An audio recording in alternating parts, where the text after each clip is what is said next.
Assalamualaikum warahmatullahi wabarakatuh. Waalaikumsalam warahmatullahi wabarakatuh. Selamat siang rekan-rekan sekalian. Di sini saya mengajak kalian berkumpul dan berdiskusi di sini untuk membahas mengenai Undang-Undang Cipta Kerja. Sebelumnya ada yang udah tahu belum sih apa itu Undang-Undang Cipta Kerja? Belum.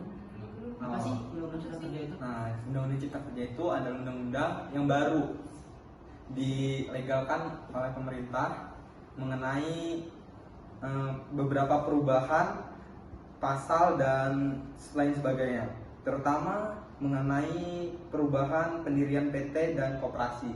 Di sini saya mengajak kalian untuk membahas mengenai perubahan yang ada dalam peraturan pemerintah mengenai PT dan koperasi.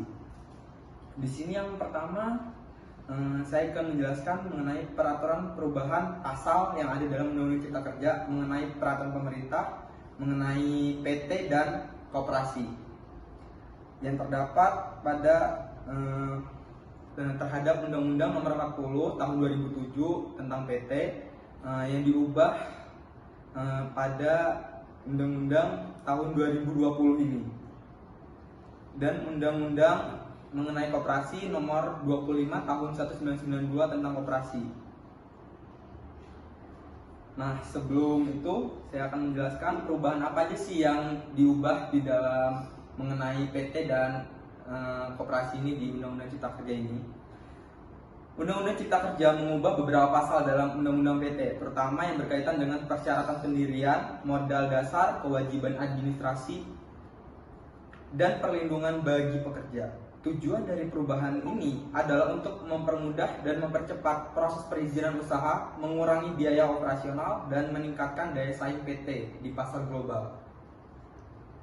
Dan beberapa perubahan pasal dalam undang-undang yang dilakukan oleh Undang-Undang Cipta Kerja antara lain akan disebutkan, yaitu seperti pasal 7 ayat 2 tentang status badan hukum perseroan yang diubah menjadi perseroan memperoleh status badan hukum setelah didaftarkan kepada menteri dan mendapatkan bukti pendaftaran tanpa perlu menunggu keputusan menteri. Dan pasal yang kedua yaitu pasal 7 ayat 7 tentang kewajiban mendirikan PT oleh 2 orang atau lebih. Dan ada juga pasal 32 ayat 1 tentang modal dasar minimum PT.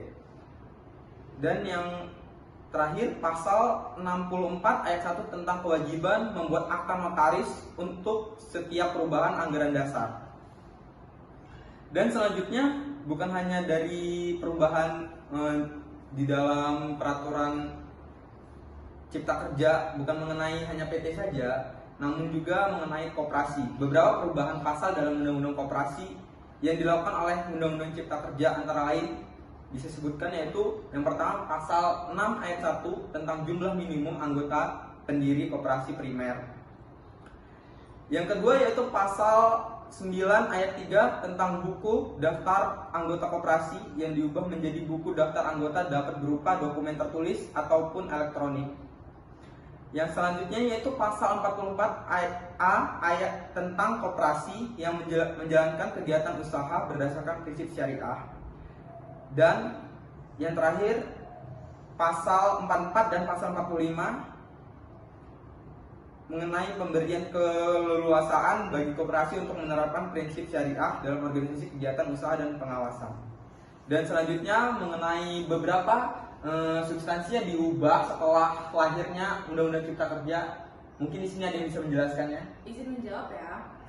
Nah, lingkup substansi perubahan yang dilakukan berdasarkan peraturan pemerintah atau PP terhadap UU Cipta Kerja Undang-Undang Nomor 11 Tahun 2020 dapat mencakup berbagai hal seperti tata cara pelaksanaan, terus ada persyaratan dan izin, tarif dan pajak, perlindungan lingkungan, aspek ketenagakerjaan, kebijakan investasi,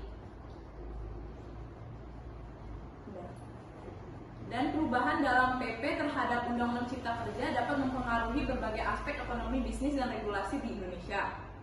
Nah, gimana sih prosedur pendirian perseorangan dan koperasi? Adakah yang bisa menjelaskan? Izin menjawab. Jadi di sini prosedur dan tata cara pendirian perseorangan dan koperasi itu ada syaratnya. Pendirian PT modal dasar minimal 50 juta. Prosedur pendirian PT ini tadi, pembuatan AP atau AD di muka notaris dan SIUP, permohonan pengesahan badan hukum, pernyataan tidak keberatan oleh Menteri, penyampaian secara fisik surat permohonan, penerbitan surat keputusan pengesahan SK badan hukum, pencatatan daftar perusahaan TDP, dan pengumuman dalam TBN atau LTBN. Dan di sini ada syarat dan prosedur dari koperasi. Syaratnya itu koperasi primer minimal 20 orang, koperasi sekunder 3 atau lebih BH koperasi, memiliki AP atau AD.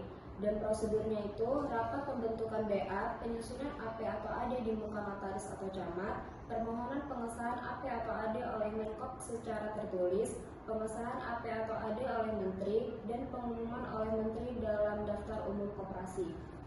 Nah, dari sini kita kan sudah mendengarkan dan mengerti beberapa penjelasan dari perubahan dari Undang-Undang Cipta Kerja.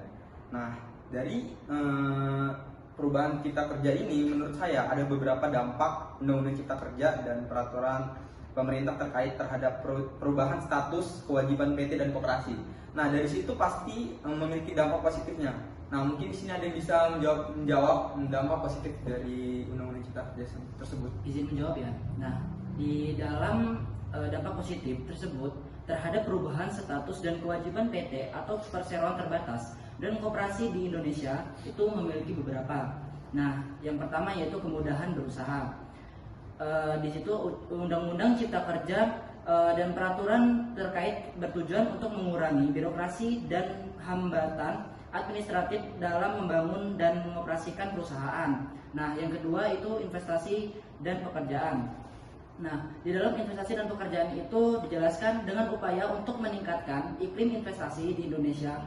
Undang-undang ini dapat mendorong lebih banyak investasi di PT dan koperasi. Hal ini dapat menciptakan lebih banyak lapangan pekerjaan dan meningkatkan pertumbuhan ekonomi. Izin menambahkan, Ya, silakan. dampak positif UU Cipta Kerja, fleksibilitas ketenagakerjaan. UU Cipta Kerja juga mengatur perubahan terkait kekacauan dalam hubungan kerja, seperti perubahan aturan terkait penggunaan pekerjaan kontrak. Ini dapat membantu PT dan koperasi mengatur tenaga kerja sesuai kebutuhan bisnis mereka. Yang kedua, perlindungan investor, regulasi yang lebih baik dan transparan dalam UU ini dapat. Yang kedua, perlindungan investor, regulasi yang lebih baik dan transparan dalam UU ini dapat mengikat perlindungan bagi investor, termasuk investor dalam bentuk PT dan koperasi. Yang ketiga, peningkatan daya saing dalam memungkinkan PT dan koperasi untuk lebih efisien dalam operasi mereka. Diharapkan dapat meningkatkan daya saing mereka di pasar domestik dan global. Oh, jadi dari beberapa penjelasan mengenai dampak positifnya sudah dapat dimengerti dan Izin menambahkan dari kesimpulan di atas bahwa dampak positif memiliki dampak positif dari perubahan peraturan ini dapat bervariasi tergantung dalam sektor bisnis, lokasi geografis, dan banyak faktor lainnya. Selain itu, ada juga persyaratan yang harus dipenuhi dan resiko yang harus dipertimbangkan oleh PT dan koperasi saat beroperasi sesuai dengan peraturan baru ini. Oleh karena itu, konsultasi dengan profesional hukum atau akuntan yang berpengalaman dalam hukum ketenagakerjaan dan bisnis sangat disarankan sebelum membuat keputusan besar terkait perubahan status dan kewajiban perusahaan. Mungkin itu kesimpulan yang dapat saya berikan dari dampak positif Undang-Undang Cipta Kerja dan kewajiban perseroan terbatas dan koperasi di Indonesia. Oke, terima kasih atas penjelasannya. Saya tutup diskusi ini dengan ucapan alhamdulillah dan terima kasih untuk para rekan-rekan sekalian yang sudah membantu menjelaskan dan menyimak diskusi kita pada siang hari ini. Terima kasih.